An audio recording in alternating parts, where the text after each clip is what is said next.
Bismillahirrahmanirrahim. Selamat pagi, siang, atau malam, dokter. Perkenalkan, nama saya Raihan, dan di sini saya akan memaparkan penjelasan saya berkaitan dengan melawan resistensi azol pada vulvovaginal candidiasis. Nah, di sini saya pertama akan bahas mengenai anatomi organ reproduksi kewanitaan yang meliputi genitalia internal dan eksternal. Nah, di sini internalnya meliputi ada vagina, kemudian masuk ke dalam melewati kanalis cervicalis ada uterus, kemudian tuba fallopi dan ovarium. Nah, pada candidiasis yang paling sering mengalami infeksi adalah bagian vaginanya, ya, yang dimana ini merupakan organ yang memiliki fungsi untuk memfasilitasi menstruasi, sexual intercourse, dan juga sebagai jalan lahir ketika parturisi. Dan dia tersusun atas epitel squamosa berlapis non keratin. Nah, sementara pada genitalia eksternalnya yang ini meliputi ada molus pubis, labia mayora, minora, dan klitoris, serta vestibul dan kelenjarnya.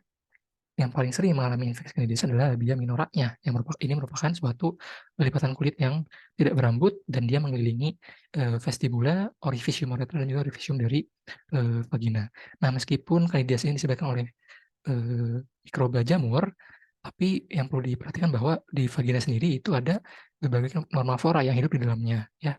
Ada bakteri dan juga ada jamur itu sendiri. Nah, di mana yang bakteri ini meliputi paling banyaknya adalah Lactobacillus, ya, 90% Lactobacillus.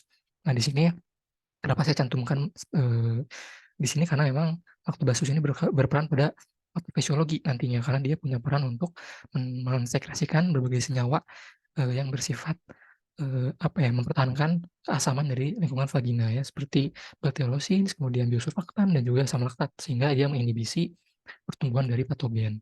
Nah, selain itu juga ada normal jamur, ya, adalah yang paling banyak 70%-nya Candida albicans, dan sisanya adalah Candida yang non albicans.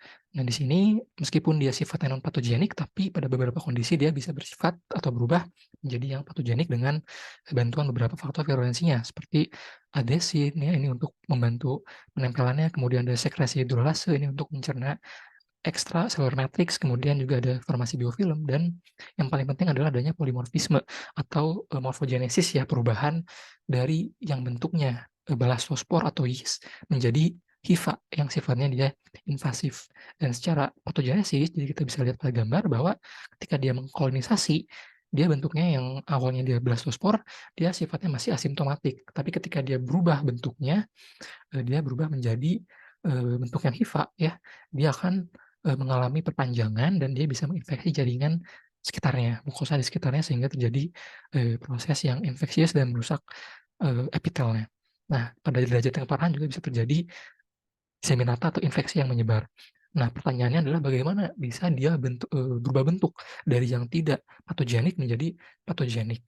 Nah, jawabannya adalah ada beberapa faktor yang berperan, ya, seperti yang pertama ada genetik, kemudian faktor inang, dan juga faktor perilaku. Nah, di mana yang pertama ada faktor kehamilan, ya. Ini berkaitan dengan peningkatan dari level estrogen, ya, dan di mana ini berpengaruh terhadap sintesis dari glikogen di jaringan vagina, yang dia akan menjadi makanan, ya, sumber karbon bagi si Candida. Kemudian kondisi-kondisi lain seperti DM, HIV, dan penggunaan kortikosteroid juga berperan terhadap faktor risikonya. Kemudian yang gak kalah penting adalah penggunaan antibiotik, karena ini tadi berkaitan dengan Lactobacillus-nya, bahwa dia punya peran untuk mempertahankan lingkungan pH vagina yang asam dengan sekresi-sekresi senyawa-senyawanya, ya, peroksida, kemudian asam laktat, dan biosurfaktan. Selain itu juga faktor perilaku seperti berhubungan seks, ya, multi-partner, unprotected, dan juga douching, ini keduanya juga berpengaruh terhadap lingkungan pH di vagina, ya, karena sifatnya yang basah. Nah, sehingga faktor-faktor tersebut bisa berpengaruh terhadap morfogenesis, ya.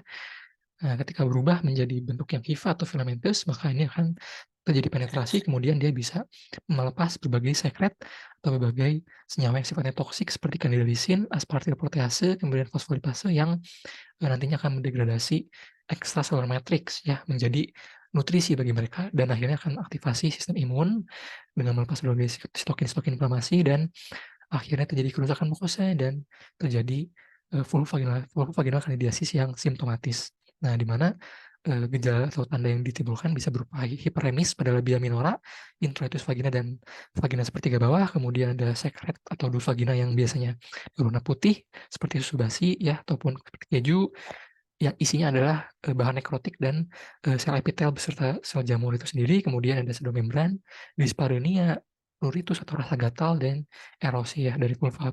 Dan pada kondisi yang berat ini bisa disertai edem ataupun usus yang dangkal. Nah, jika infeksinya naik ya pada wanita hamil ini juga bisa infeksi korion dan amnionnya dan atau pada ketika proses intrapartum atau kelahiran ya. Dia melewati jalan lahir dan terjadi paparan ya terhadap si jamur, meskipun dia relatif cukup jarang.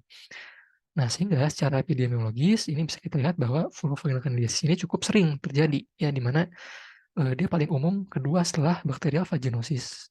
Dan kasus kembuhannya atau rekurensinya ini meliputi 140 juta kasus per tahun, berarti cukup tinggi. Dan di Indonesia juga cukup banyak ya, 20-20%, dan ini didominasi oleh perempuan.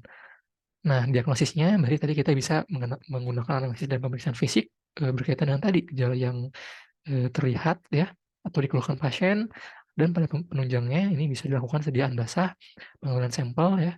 Kemudian kita lihat secara mikroskopis dengan gelas objeknya nanti dideteksi oleh KUH 10%, dan jika teridentifikasi pseudohiva atau budding cell seperti pada gambar ini berarti bisa dikatakan hasil tesnya positif. Atau pemeriksaan kultur dengan menggunakan agar sabarut juga bisa dilakukan jika terlihat tampak koloni berwarna putih ya, ini bisa juga dikatakan positif.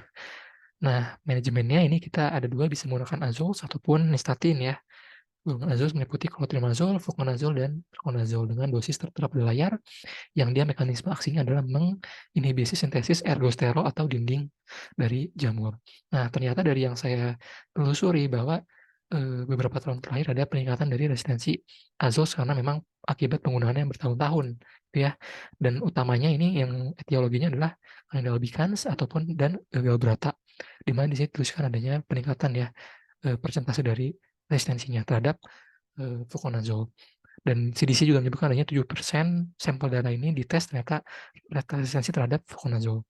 Nah, mekanismenya kenapa bisa terjadi resistensi adalah ternyata si jamur punya kemampuan untuk memutasi gen ya, sehingga terjadi berbagai alterasi baik tempat pengikatan obat ataupun perubahan sintesis ergosterol dan juga pompa influx obat. Nah, sehingga menurunkan efektivitasnya. Nah, hal ini akan berpengaruh terhadap risiko prognosisnya lebih buruk dan biaya pengobatan yang cenderung akan meningkat. Sehingga di sini saya berpikir bahwa akan dibutuhkan nih obat baru yang mungkin efektif tapi terjangkau juga, sehingga menurunkan resiko adanya resistensi di masa depan. Nah, di sini saya menggunakan daun salam ya, ekstrak daun salam dengan latar belakangnya sebagai berikut. Pertama, dia terjangkau karena di Indonesia sendiri dia sangat beragam, sangat banyak. Kemudian efek anti jamurnya juga sudah terbukti atau tertulis pada banyak literatur, dia mengandung banyak senyawa bioaktif ya, dan ini bisa dilihat berbagai jenis senyawanya. Yang intinya adalah mereka berefek pada penurunan proliferasi jamur ya, dan lisis. Kemudian juga untuk bukti-buktinya, ini uji coba secara in vitro ya, bahwa dia juga punya sifat anti jamur ya, dibandingkan dengan kontrol positifnya itu miconazole. Nah, namun memang kekurangan dari bahan-bahan herbal biasanya adalah bioavailabilitasnya cenderung susah gitu ya, dia sulit atau kecil, dan juga penetrasi membran lipidnya juga kecil, karena memang ukuran partikelnya juga besar, sehingga dia efikasi zat bioaktifnya cenderung turun. Nah, sehingga di sini saya menggagas salah satu caranya adalah dengan memodifikasi si eee, ekstrak daun salamnya dengan nanti di-coating dengan nanopartikel. Nah, jadi pembuatannya, ekstrak daun salam ini pertama dikeringkan, kemudian dihaluskan, kemudian kita maserasi dengan larut metanol, kemudian nanti diuapkan ya sehingga akan ada partikel. Nah, partikel ini akan di-coating dengan protein.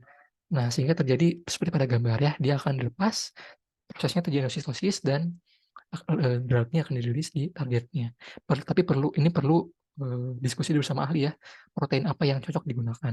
Kemudian untuk rute pemberiannya adalah dengan vaginal tablet ya, atau intravaginal dengan prinsip mucoadhesion, dan proses pembuatan tablet vaginanya adalah dengan menggabungkan ya antara API atau active pharmaceutical ingredients-nya, dalam hal ini adalah si ekstrak daun salam, dan excipients ini adalah bahan-bahan yang tidak berkaitan dengan efek farmakoterapinya, tapi berkaitan dengan pembentukan si tablet vaginanya. Nah, kemudian ketika sudah di-mixing akan dilakukan tablet compression, dan akhirnya di-packaging untuk nanti diuji coba ke manusia apakah memang dia terbukti efektif atau tidak. Dan tentunya untuk merealisasikan hal ini diperlukan kolaborasi dengan berbagai pihak ya, seperti kementerian, kesehatan, kemudian Bio Farma, atau Kementerian Pertanian, ini berkaitan dengan, daun salam ya, dan juga, mungkin fakultas kedokteran untuk, penelitinya juga ya, nantinya berkaitan dengan uji klinik apakah memang dia layak, punya efektivitas pada, eee, PVC ya, karena memang tadi uji uji cobanya hanya masih bersifat in vitro. Oke, mungkin, sekian yang bisa saya sampaikan, selebihnya mohon maaf dan semoga dari gagasan ini bisa, eee, menjadi obat baru yang efektif untuk menurunkan risiko resistensi azoles pada vulvovaginal candidiasis. Atur nuhun, mohon saran dan masukannya terhadap gagasannya, saya cukupkan sekian. Wassalamualaikum warahmatullahi wabarakatuh.